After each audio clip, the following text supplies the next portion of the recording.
Hindi ko in-expect sa isang kaibigan ko na matanda na sa akin. Her ex-husband was on jail for a fraudulent activity. The FBI got involved.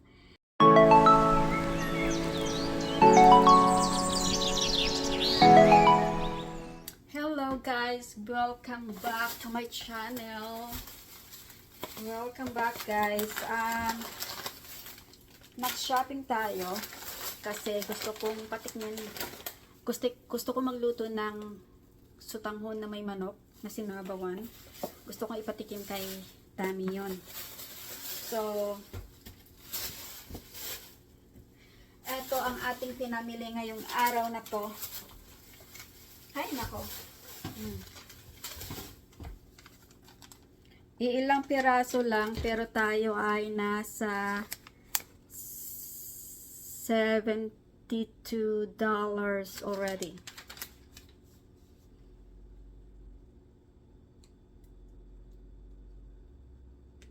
Yeah, $72 actually. Putol yung video ko. Okay, so namili ako guys. Yun na nga. Ilang piraso lang. Kulang-kulang 100 na tayo. Pero ito, the reason why I'm making this video kasi this is really unexpected to me. I mean like, hindi ko pa-expect. Hindi ko in-expect sa isang kaibigan ko na matanda na sa akin. So, way back when I was working in Ashley, I met a friend. She is really genuine. She is in her already 65 years old. Pero nagtatrabaho pa rin siya. Now, during those times, her ex-husband was on jail for a fraudulent activity. Marunong mag-defraud online. So they got affected by the ex-husband using their social security, sending all loan to credit cards, maxing up everything. So in short, since 2021 up to now, it is still a problem. The FBI got involved and the FBI shut down most of their accounts, but they have whatever money they have in the bank account between the children and this friend got frozen up. So they're still able to work, but if their paycheck goes to a direct deposit, they cannot cash out the money, which is a dumb solution, right? So initially 2023, I told her, if you are going to work, you have to ask for a physical check and you can go and cash it out in the bank so it doesn't go to your bank account. Based on her story, they did it, etc. So now I don't know what happened in the background. I wasn't talking to her for about 2 years, and now she called me. So this is so unexpected. She called me and she gave me a brief story about what's happening, what's up, like update to what's going on. She told me the FBI got involved, etc. They were able to lock up all the cards. They were able to trace who really did it. Their information are out in the dark web, which was a revenge from the ex-husband whom she put him to jail for life. So, before pa na kulong yung dati niyang asawa, yung ex-husband niya, binenta na ng lahat ng mga informations nila between the children and her. And it's all over the web. So, they have to file in court. Marami silang ginawa since then. Marami na silang ginawa. What can I say? Nag-change na ng social security. There was a court proceedings, etc. So I know that she is telling me the truth, and I see some of the documentation in the past. Now, here's where I was like, so tumawag, sabi niya, I need an advice on something, and call me when you can. But she was calling me 2 weeks ago, and I did not pay attention. I did not respond to her. I was busy, So she called me today while I am in the grocery store, and I answered the phone to her, and we talked a little bit.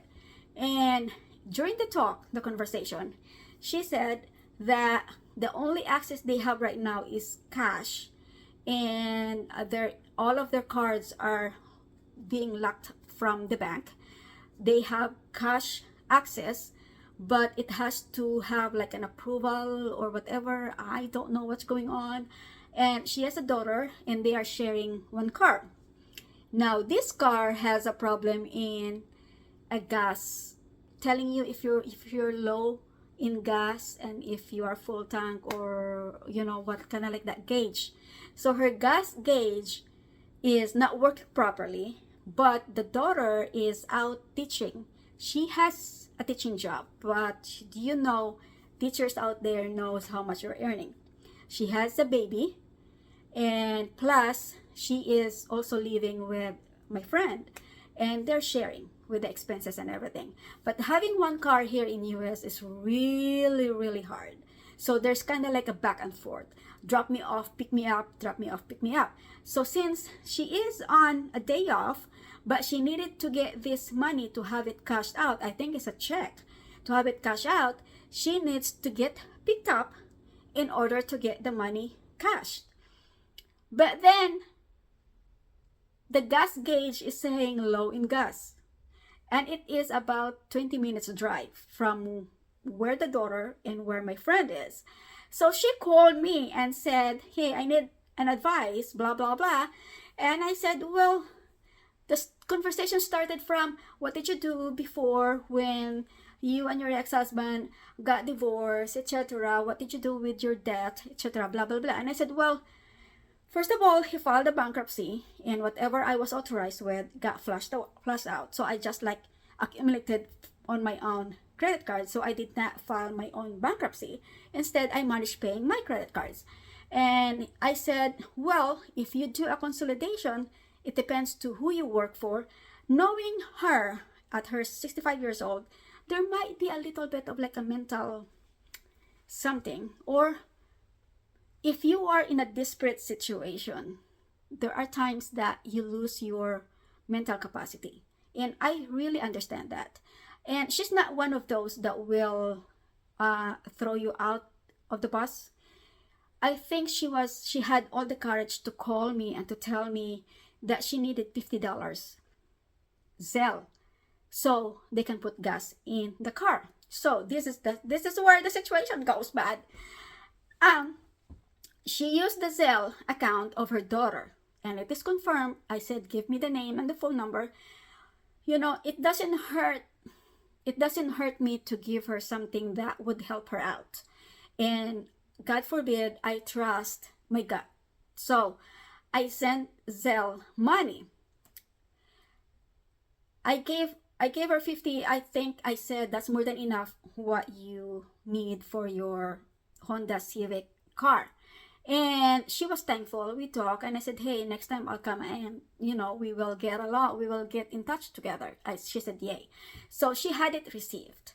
In the beginning it says, oh, it didn't arrive. You know how Chase Zelle works. So I'm on Chase, and I know I sent it.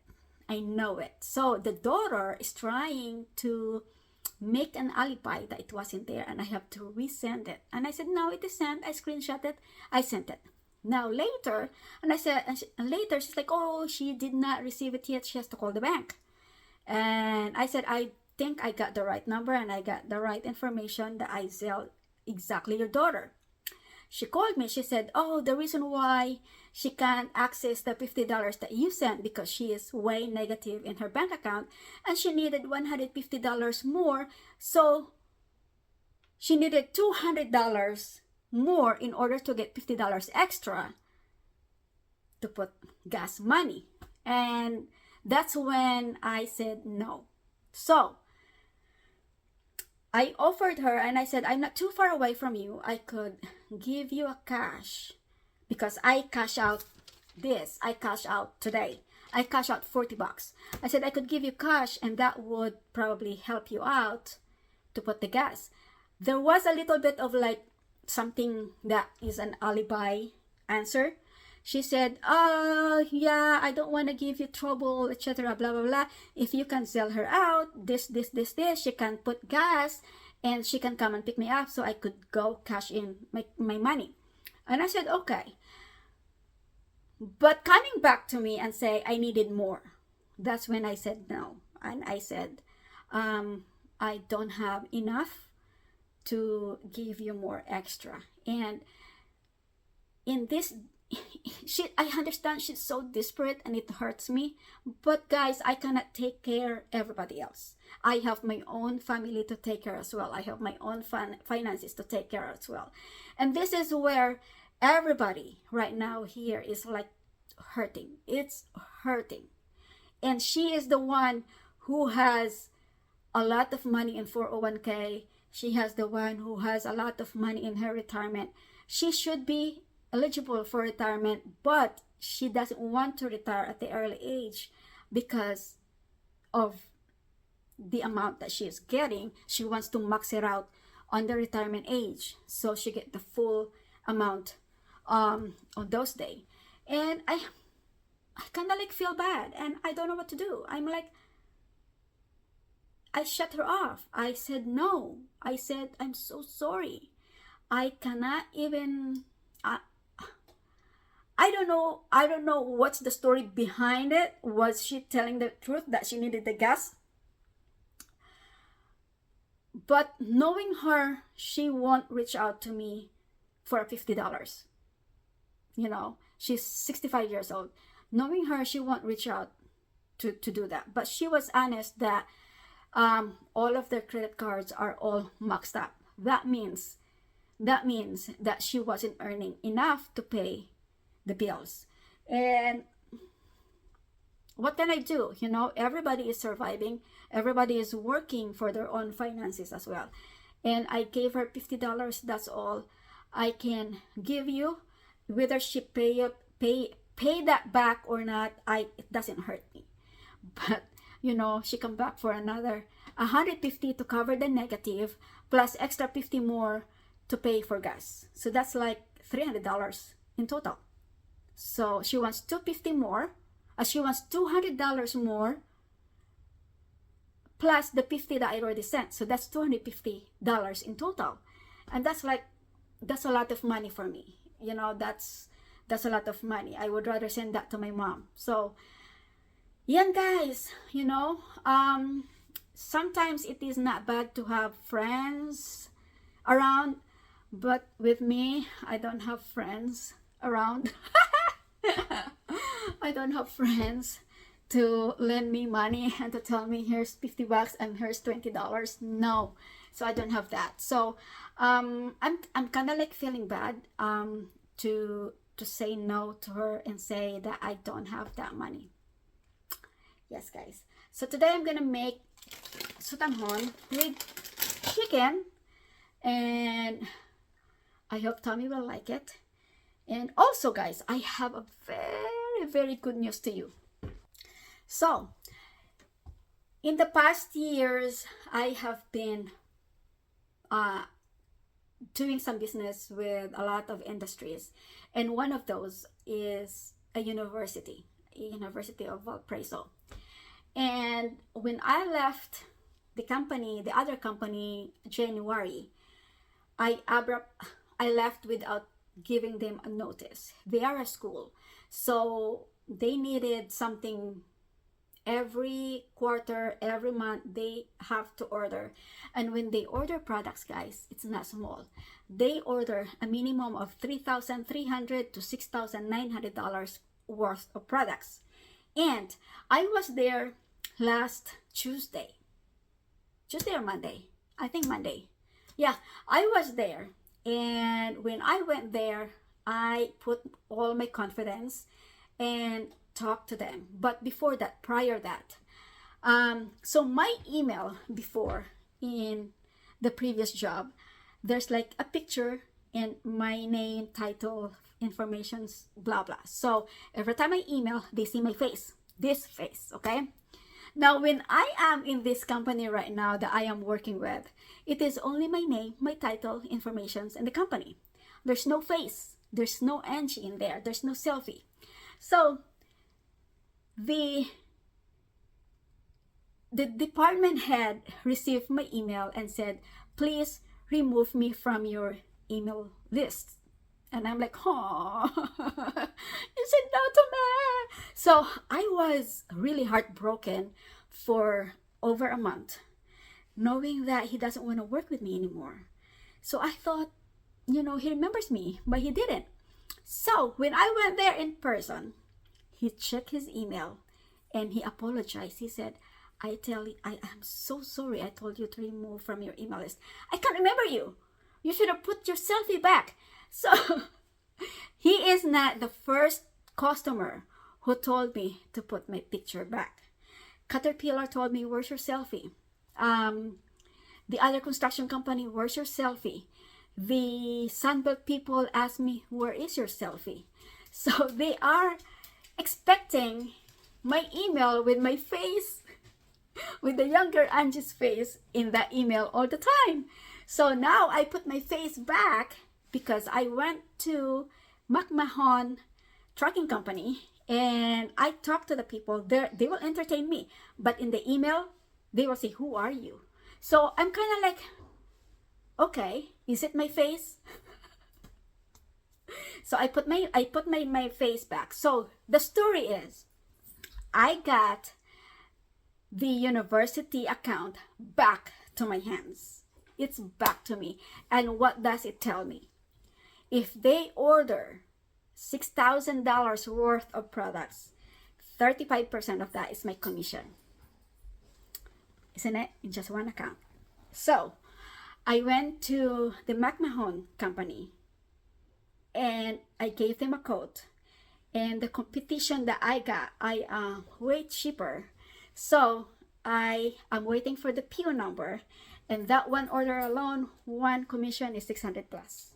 And I'm kind of like, I need to put my face back to my email so these people that I keep on reaching out before will remember me, that it is Angie, the Filipina girl that they used to deal with in the past and not someone else. So I'm just excited. That's all. So I am back to that account, and they are the people who order every month a minimum of $3,300-ish to $6,000 of product, and that is a good amount of commission goes to my pocket, and I cannot be so happier than that. Yes, guys, I think it's time to cook.